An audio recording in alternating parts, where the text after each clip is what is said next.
Bismillahirrahmanirrahim. Assalamualaikum warahmatullahi wabarakatuh.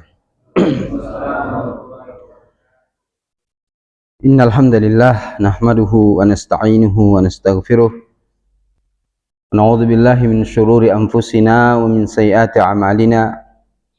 May yahdihillahu fala mudhillalah wa man yudlil fala hadiyalah. Asyhadu an la ilaha illallah wahdahu la syarikalah. Asyhadu anna Muhammadan abduhu wa rasuluh. Sallallahu wasallam wa baraka alaihi wa ala alihi wa sahabatihi wa man tabi'ahum bi ihsanin ila yaumil qiyamah. Ya ayyuhalladzina amanu taqullaha haqqa tuqatih wa la tamutunna illa wa antum muslimun. Amma ba'd. Masyaral muslimin wal muslimat rahimani rahimakumullah. Alhamdulillah, kita bersyukur pada Allah Subhanahu wa taala yang mana pada malam hari ini Allah Subhanahu wa taala kembali mempertemukan kita di majelis ini. Semoga Allah Subhanahu wa taala memberikan kepada kita manfaat akan apa yang kita akan pelajari pada kesempatan malam hari ini. Pada malam hari ini insyaallah taala kita akan melanjutkan kembali pembahasan dari kitab Al-Wajiz fi Fiqh Sunnah wal Kitabil Aziz, yang mana pada pertemuan yang lalu kita telah menyelesaikan bab yang berkaitan dengan penyelenggaraan jenazah,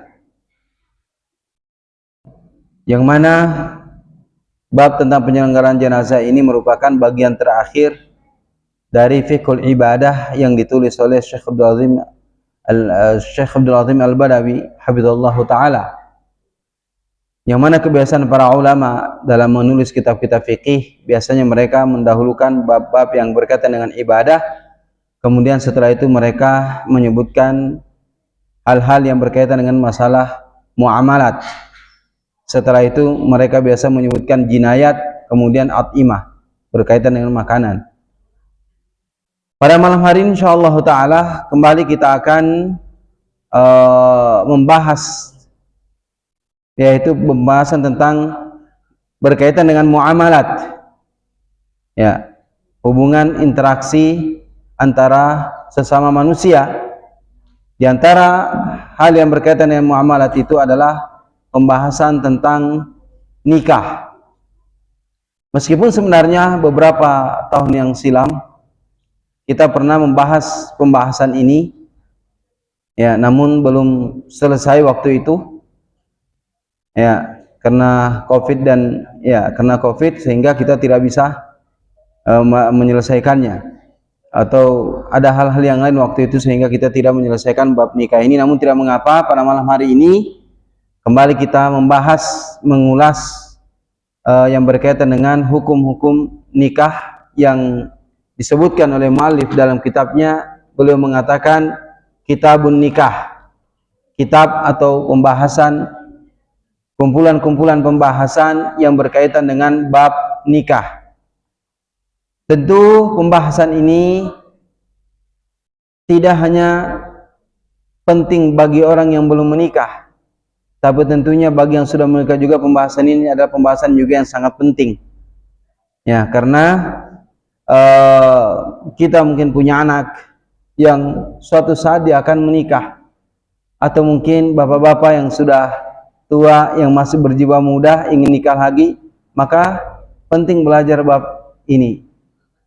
Ya, karena kalau orang tua, orang yang sudah lanjut usianya sudah lanjut tapi masih punya semangat ingin nikah, berarti dia masih pemuda. Ya, masih pemuda. Ya, demikian pula yang wanita meskipun dia sudah tua tapi punya keinginan kuat, masih punya keinginan kuat untuk menikah, dia juga masih muda. Ya, nah, atau merasa muda. Ya, berkata muallif hafizallahu taala, kitabun nikah, kitab tentang nikah. Beliau langsung membahas hukmuhu, hukum nikah. Namun sebelum kita masuk kepada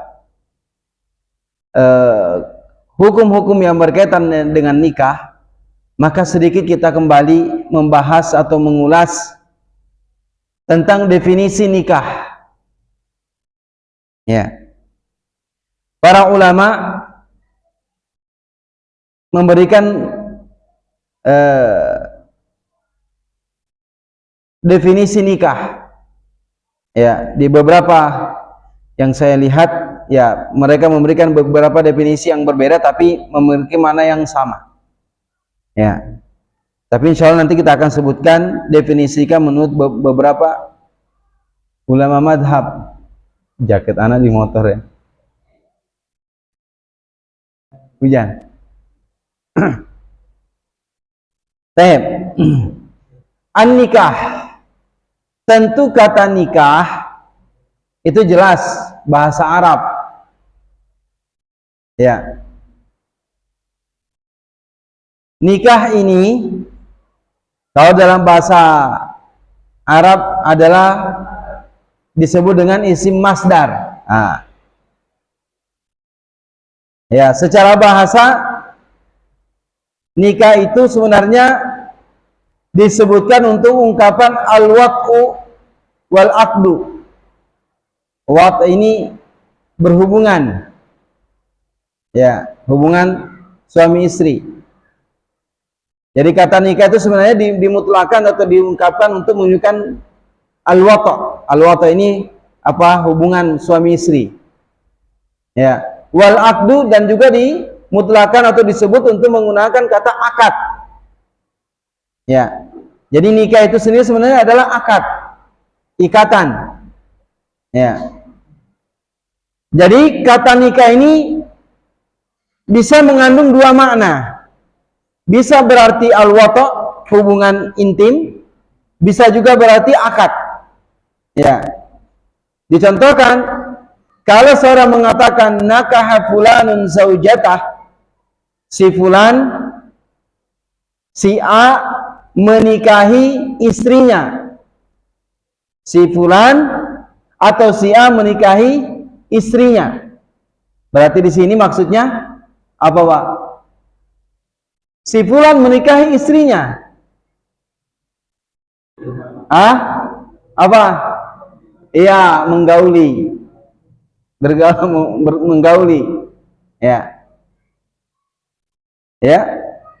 Kalau seorang mengatakan si fulan nakaha fulanun imro'atan, si fulan menikahi seorang wanita. Si fulan menikahi seorang wanita. Di sini maksudnya apa? Akad, bukan wata, karena dia belum jadi istrinya. Ya, makanya ketika kata nikah ini disandarkan kepada sesuatu yang belum halal, maka mananya akad. Tapi kalau disandarkan kepada sesuatu yang sudah halal, namanya berhubungan. Ya, seperti itulah, mempergauli. Ya. Nah, kalau kita bilang antum sudah nikah, terus antum bilang antum belajar bahasa Arab, antum bilang sama istri antum, nakahtum ra'atan, aku telah menikah seorang wanita. Berarti antum baru saja melakukan akad nikah. Ya, kira-kira kalau antum begitu, istri antum paham bahasa Arab. Ya, nakahtum ra'atan, aku baru saja aku menikahi wanita. Ya, nah, tapi kalau bilang nakahtu zaujati, maka itu maknanya mempergauli. Ya, berhubungan intim lah. Itu makna. Jadi kata nikah itu ada dua makna. Bisa berarti al-wat'u atau berhubungan suami istri, bisa juga berarti akad nih, akad. Nah, tergantung nanti penyandarannya kemana. Itu secara bahasa. Nah,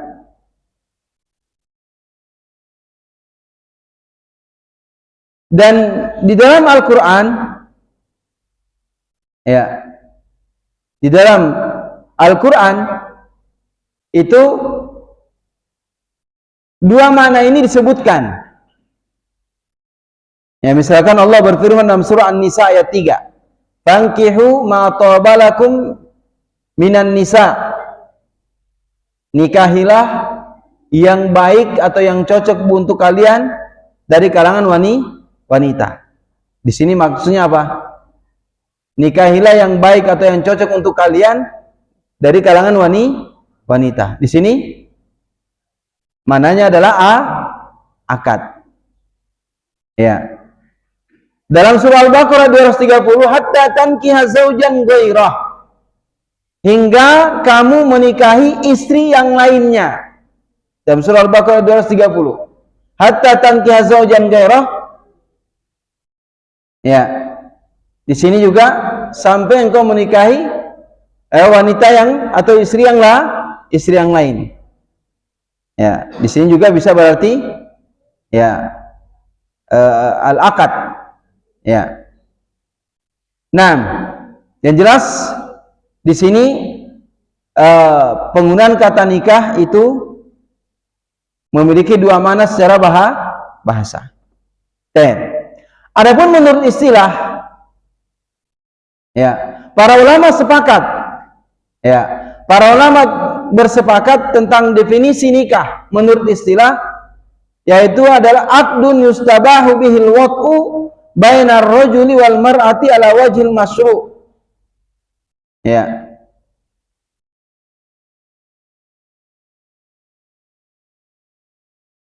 An-nikah fi syar'i huwa aqdun yustabahu bihil wat'u bainar rajuli wal mar'ati ala wajhil masyru'in. Ini definisi yang disepakati oleh para ulama. Meskipun nanti ada perbedaan sedikit. Ya.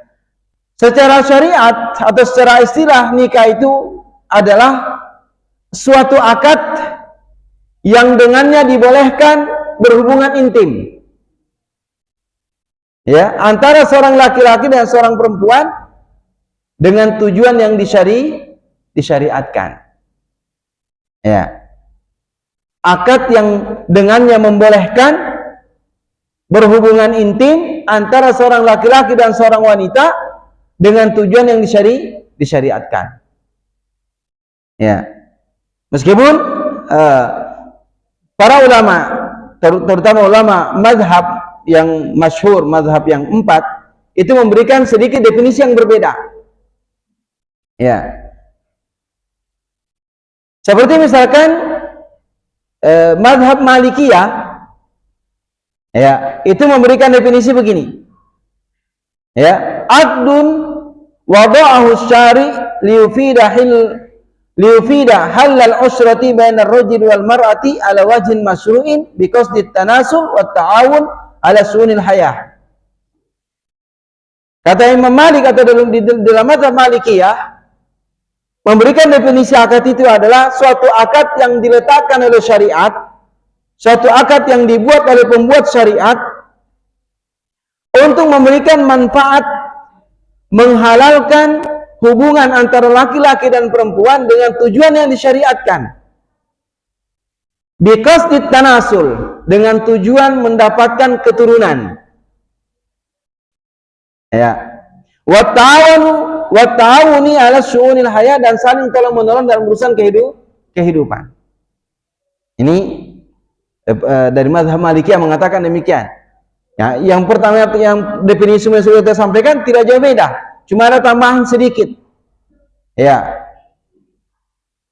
Nah, itu di dalam mazhab Malikiyah mengatakan definisi nikah seperti itu, yaitu suatu akad yang diletakkan oleh pembuat syariat dengan tujuan menghalalkan hubungan seorang laki-laki dengan seorang wanita dengan tujuan yang disyariatkan, biqasdi tanasul, dengan maksud untuk mendapatkan tanasul, keturunan, dan juga tolong menolong dalam hal urusan kehidupan. Ya, karena kita ketahui bahwa mau tidak mau laki-laki butuh sama perempuan, perempuan butuh sama laki-laki. Dan sudah menjadi fitrah, laki-laki akan suka sama perempuan, perempuan akan suka sama laki-laki. Ya. Sehingga rasa suka di antara mereka berdua ini terjalin dengan cara yang halal, maka oleh syariat ditetapkan ada namanya akad nikah. Padahal itu cuma kalimat yang pendek, menghalalkan semuanya begitu. Ya. Nah, ini menurut definisi yang istilah menurut mazhab Malikiyah. Mazhab Hanafiyah memberikan definisi aqdun yufidu malakul mut'ah atau milkul mut'ah baina rajul wal mar'ati ala wajhin masyru'in bima yuqsadu bihi tanasul wa takwinul usrah. Ini kalau dari Hanafiyah memberikan definisi bahwa nikah itu adalah suatu akad yang memberikan manfaat untuk saling memiliki rasa bersenang-senang, ya, untuk saling bersenang-senang di antara laki-laki dan perempuan dengan tujuan yang disyariatkan. Bima yuqsadu bihi, yang dengannya dimaksudkan at-tanasulu, dimaksudkan untuk mendapatkan keturunan, wa takwinul usrah, dan membentuk keluarga. Sama semua, enggak jauh beda. Ya, ini mazhab Malikiyah yang diambil dari Al-Fatawa Al-Hindiyah, kemudian Fathul Qadir Ibn Al-Hammam. Yang pertama tadi dari Malikiyah Syarh Mukhtasar Khalil Ad-Dardir, kemudian Al-Mudawwan Al-Kubra di Imam Malik. Imam Syafi'i di mazhab Syafi'iyah memberikan definisi. Itu hampir sama dengan Hanafiyah. Ya. Aqdun yufidu hillu istimta'i kulli minaz zawjaini bil akhar ala wajhin masyru'in ma qasdi tahqiqil mawaddah war rahmah. Ya. Akad yang memberikan faedah, memberikan manfaat, menghalalkan istimta'. Istimta' itu ya bersenang-senang begitu. Itulah bahasa yang ininya begitu. Berhubungan ya begitu. Dari pasangan suami istri, ya, dengan yang lainnya dengan tujuan yang disyariatkan, dibarengi dengan berkeinginan untuk mewujudkan rasa cinta dan sayang. Nah, ini definisinya Imam Asy-Syafi'i atau dari mazhab Syafi'iyah. Ini diambil dari Al-Majmu' Syarh Muhadzab Imam An-Nawawi, kemudian Al-Mughni Al-Muhtad Al-Khatib Asy-Syirbini. Kemudian mazhab Hambaliyah memberikan definisi an-nikahu aqdun yufidu hin istimta'ir rajul bil mar'ati, hampir sama dengan Imam Syafi'i rahimahullah taala, ya. Suatu akad yang menghalalkan antara laki-laki dan perempuan untuk saling bersenang-senang, ya, dengan tujuan mendapatkan keturunan dan menjaga diri dari terjatuh ke dalam perkara yang diharamkan. Ini definisi dari Imam Ahmad atau dari mazhab Hambaliyah, ya, mazhab Hambali. Yang 4 definisi ini tidak jauh beda. Semuanya tujuan yang disyariatkan, semuanya untuk mendatangkan keturunan. Ya, itu tujuan dari nikah. Ya, itu definisi nikah yang disebutkan oleh 4 imam madhab. Ya. Nah, ini diambil dari Al-Mughni Ibnu Qudamah, kemudian Kasyaful Qanna lil Buhuti. Ya. Jadi dari definisi di atas, ya, maka mereka bersepakat bahwa nikah itu, ya, adalah akad yang dengannya dibolehkan hubungan antara laki-laki dan perempuan dengan tujuan disyariatkan. Ya, dengan tujuan yang disyariatkan. Nah, kaum muslimin rahimani rahimakumullah, sebelum kita masuk pada hukum pernikahan, ya, tentu setiap syariat yang Allah tetapkan, salah satu syariat yang Allah tetapkan itu adalah pernikahan, maka tentu di sana memiliki maksud, memiliki tujuan. Kenapa ada nikah tersebut? Hampir setiap ibadah yang Allah syariatkan mesti ada tujuannya, mesti ada maksud dari ibadah-ibadah tersebut. Ya, termasuk di dalamnya adalah masalah nikah. Ya. Masalah nikah. Nikah ini memiliki tujuan. Ya, sebenarnya tadi dari definisi yang kami sebutkan tadi,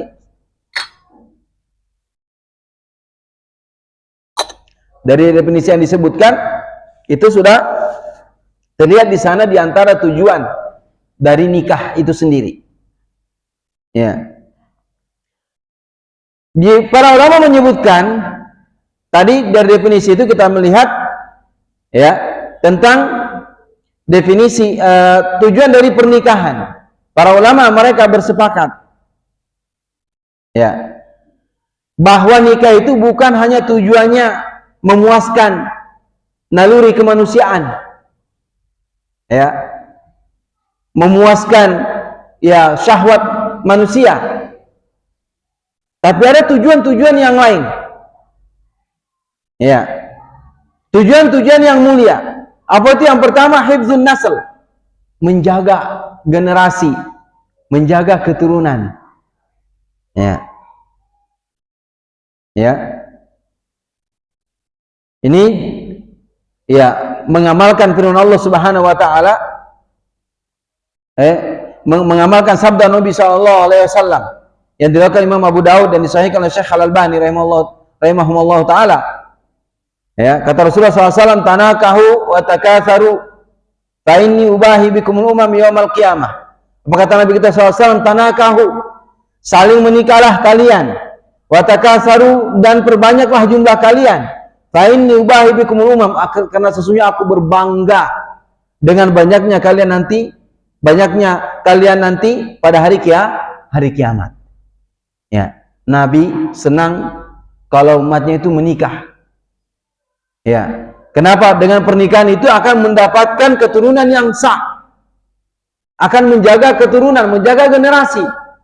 Coba kalau tidak ada nikah, mungkin akan habis habitat manusia. Ya, sebagaimana hewan-hewan, ada hewan yang dijaga itu ya, habitatnya sudah mau punah, sehingga dijaga oleh negara, tidak boleh dibunuh. Singa, ya, karena sudah berkurang habitatnya, maka tidak boleh lagi dibunuh. Ada yang bunuh kena hukum, ya, karena khawatir habis habitat itu. Padahal itu berbahaya kan? Ya, cuma habitatnya habis, ya, sehingga dijaga oleh negara. Ya. Itu hewannya. Gimana dengan manusia? Tentu dia lebih mulia dari hewan. Agar manusia ini terus ada ya sampai batas waktu yang Allah tetapkan, maka disyariatkannya adanya nikah ini untuk menghalalkan sehingga nasab itu terjaga, generasi itu terus berlanjut dengan adanya nikah ini. Maka Nabi SAW mengatakan, tanakahu, menikahlah kalian. Ya. Menikah kalian. Sampai ada di antara sahabat itu, kalau saya tidak salah Abdullah bin Mas'ud ya. Ya, kalau nggak salah, seandainya aku masih ada usia beberapa hari, ya, aku ingin menikah lagi sebelum aku meninggal. Karena senangnya mereka nikah. Ya, karena Nabi SAW itu begitu menganjurkan umatnya untuk menikah, Nabi pun menikahi wanita lebih dari 4.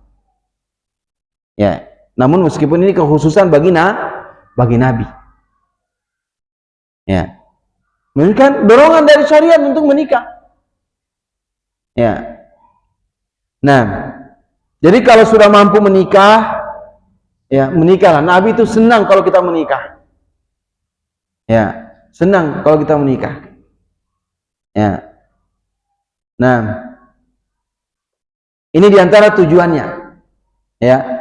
Yang berikutnya, tahqiqul mawaddah warahmah, mewujudkan rasa kasih dan sayang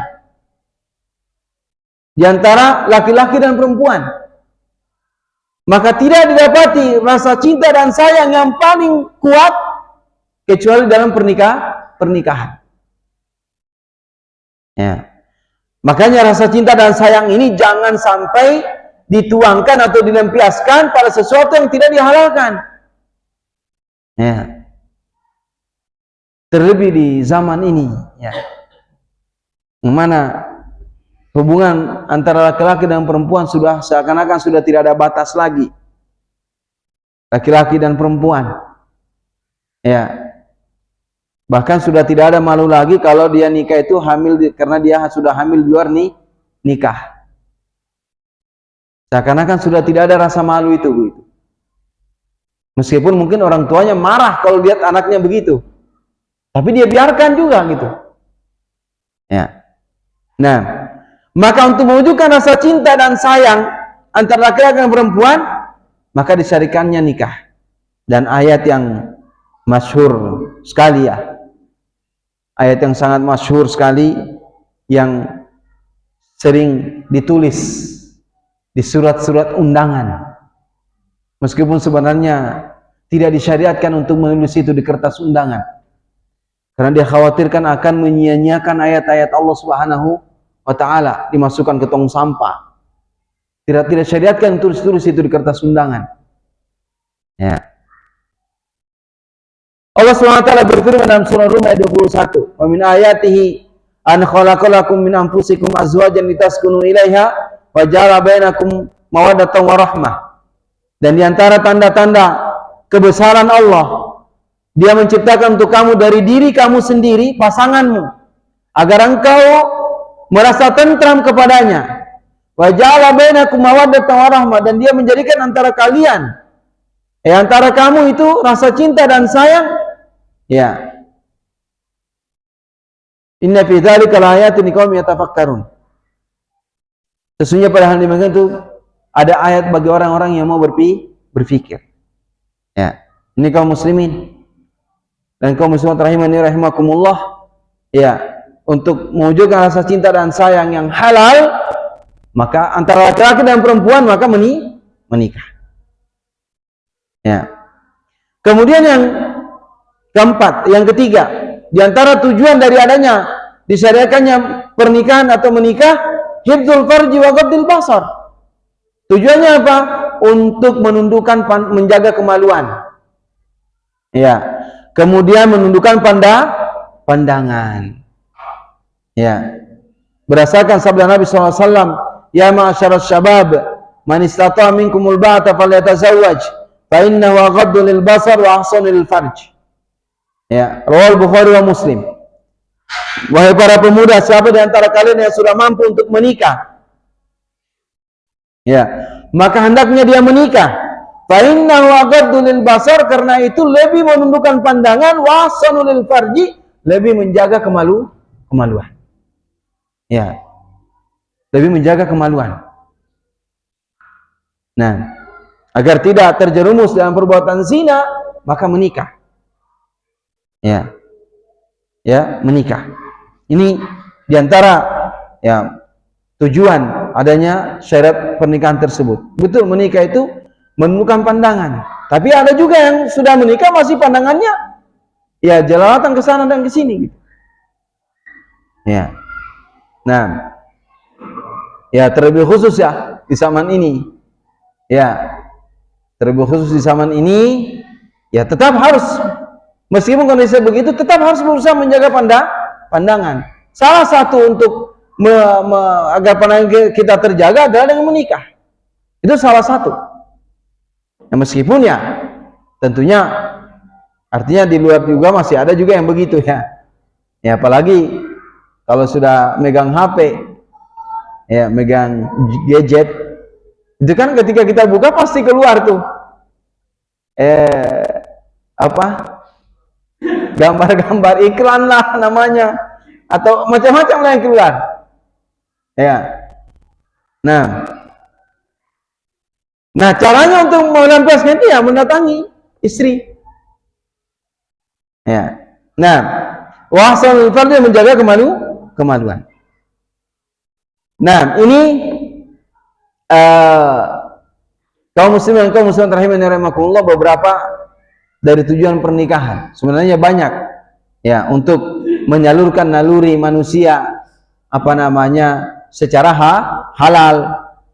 Ya, ini juga salah satu dari tujuan pernikahan. Jangan sampai, karena Islam melarang perzinahan, maka disyariatkannya adanya nikah. Dan tentu kedudukan nikah dalam Islam ini sangat mulia, dan dia merupakan sunnahnya ya, para nabi. Ya, sebagaimana muallif mengatakan, an-nikahu min akari sunanil mursalin. Nikah itu merupakan sunnah-sunnahnya para nabi yang paling utama. Ya. Sampai-sampai Nabi kita SAW bersabda, an-nikahu min sunnati, faman raghiba an sunnati falaysa minni. Riwayat Bukhari wa Muslim. Nikah itu termasuk sunnahku. Maka barang siapa yang tidak suka terhadap sunnahku, falaysa minni, bukan dia bagian dariku. Salah satunya adalah nikah. Ya. Nikah. Ini sunnahnya Nabi SAW. Ya. Kalau dia sunnahnya Nabi SAW, maka kita berusaha menghidupkan sunnah ini. Tentunya sunnah-sunnah yang lain juga kita hidupkan. Jadi bapak-bapak ini saya ingin menghidupkan sunnah Nabi, nikah lagi. Begitu. Ya. Yang lain juga dihidupkan. Jangan cuma semangat yang ininya saja begitu. Ya. Ada orang yang menikah lagi, tapi istri yang pertama jadi janda. Nah, ini masuk masalah ini. Ya, jadi bapak-bapak kalau menikah lagi timbang-timbang dulu lah dengan matang. Jangan sampai ingin menolong janda tapi menjandakan istri, itu yang masalah. Ya, dia ingin, kasihan itu janda, ada anaknya masih kecil, masih bayi. Dia kasihan, dia menikahnya karena kasihan. Akhirnya istrinya jadi janda, kacau kayak gitu. Jadi timbang-timbang lah dulu. Betul itu adalah sunnah, tapi perlu pertimbangkan dengan matang. Saya ini termasuk yang mampu apa enggak? Bisa enggak? Harus pertimbangkan. Ya, dipertimbangkan dengan matang. Ya, jangan sampai terjadi hal-hal yang tidak diinginkan. Ya, dan itu banyak yang terjadi kasus begitu. Ya. Nah. Ya, tayyib. Jadi nikah ini termasuk sunnah dari Nabi Shallallahu Alaihi Wasallam. Seperti yang sudah kita sampaikan tadi, bahwa nikah ini merupakan sunnah para nabi yang sangat utama.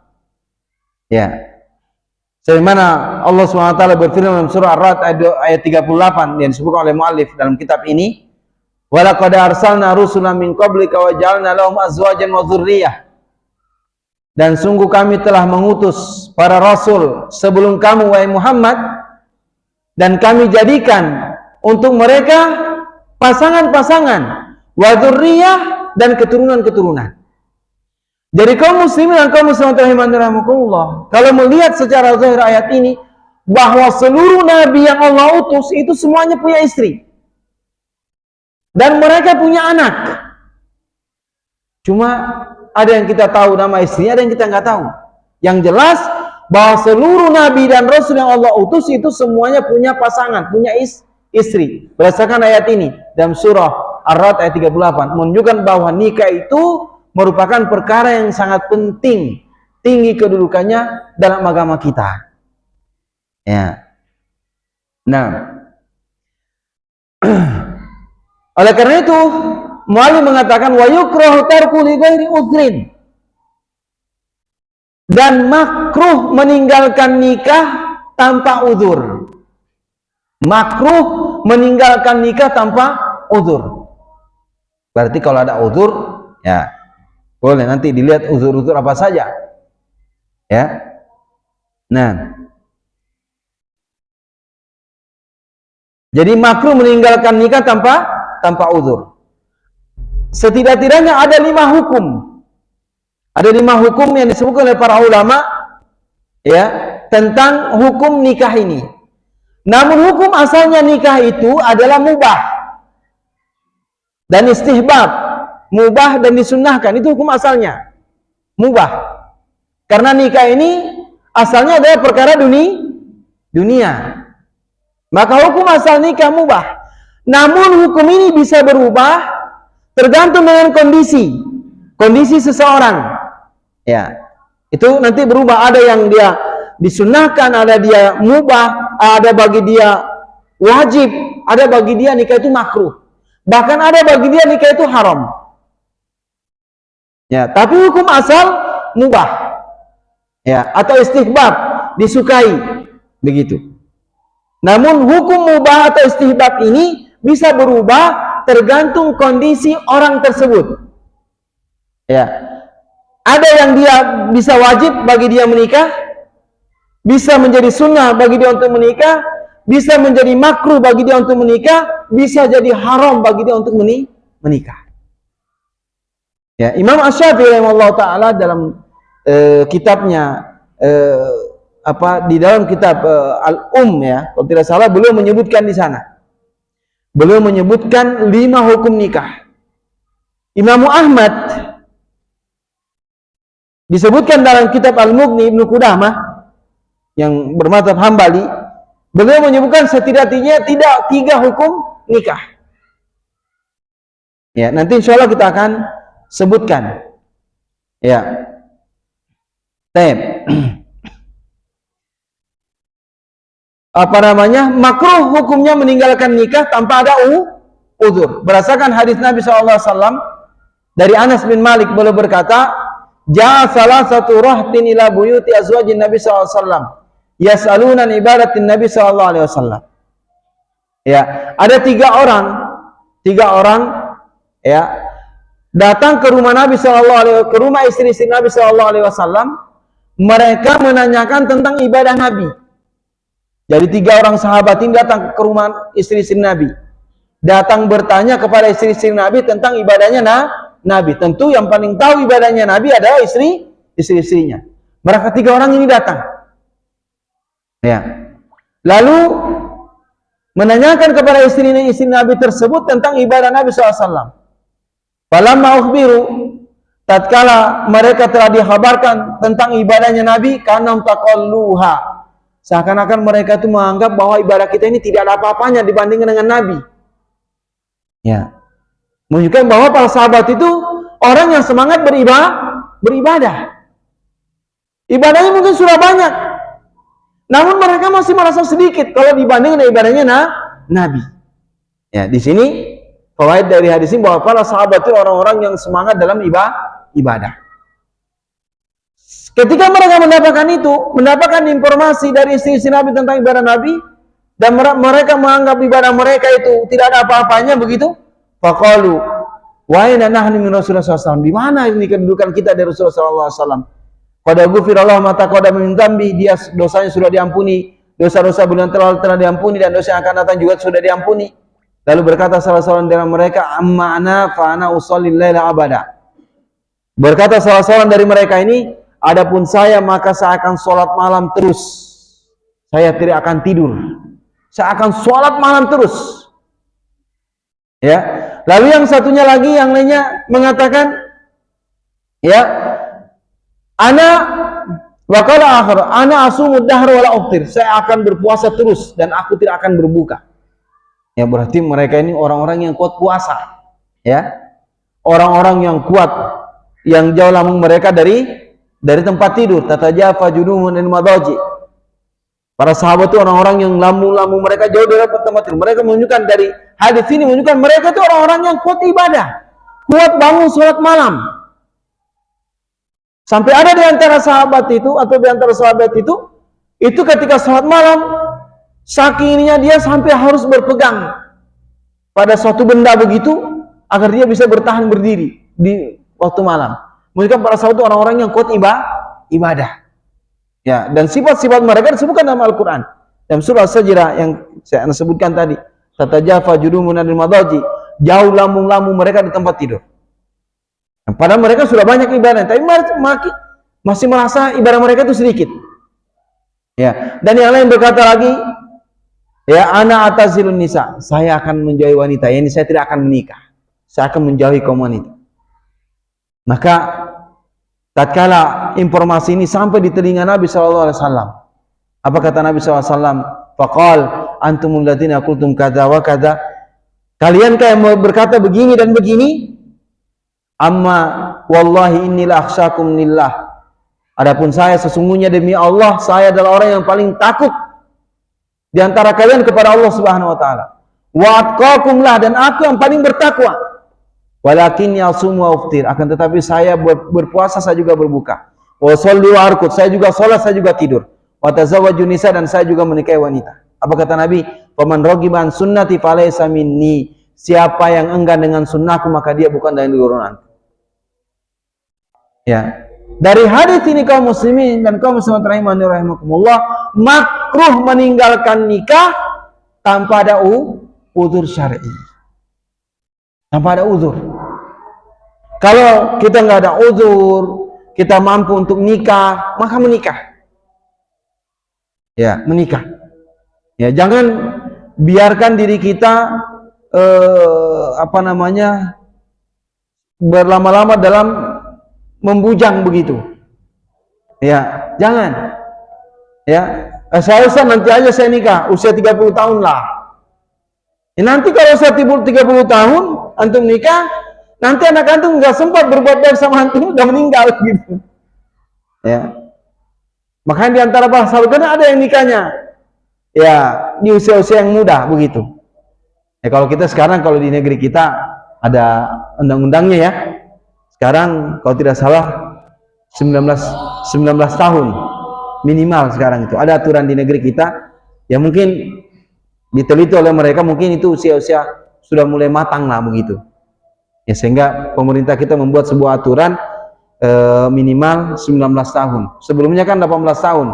Karena naik 19 tahun. Apa 17 ya? Sekarang 19 tahun. Ya, mungkin untuk mempertimbangkan hal-hal yang lain oleh pemerintah kita sehingga dikasih batasan itu. Ya. Nah, ini sebenarnya ini hukum yang pertama. Makruh meninggalkan nikah kalau tidak ada uzur. Ya, antum sudah punya kemampuan finansial, fisik ada, oke. Ya. Pekerjaan sudah, tidak mesti ada pekerjaan sih, tapi dia sudah punya kemampuan lah, kemampuan materi sudah ada. Ya, apalagi dia khawatir terjerumus dalam perzinahan. Kalau dia sudah punya kemampuan dan juga khawatir jatuh dalam perzinahan, maka wajib nikah, bukan wajib dia menikah. Ya, wajib dia menikah. Nanti insya Allah kita akan sebutkan ya, ada 5 hukum yang dibuat oleh para ulama tentang hukum menikah, dilihat dari orang-orangnya begitu. Ya, tapi hukum asalnya mubah atau istihbab, disukai. Itu hukum asal. Nah, yang disebutkan oleh mu'allif bagian pertama, makruh meninggalkan nikah jika tidak ada uzur syar'i. Ya. Jika tidak ada uzur syar'i. Nah, karena sudah azan, insya Allah kita lanjutkan pada pertemuan berikutnya. Ya. Kita cukupkan dulu ya. Untuk sesi tanya jawab, insya Allah pertemuan berikutnya 5 menit sebelum azan kita buka sesi tanya jawab, insya Allah. Ya, tapi saya bilang dari awal, kalau saya bisa jawab saya jawab, kalau saya bisa jawab ya antum cari sendiri jawabnya. Ya, demikian. Wassalamualaikum warahmatullahi wabarakatuh. Wassalamualaikum warahmatullahi wabarakatuh.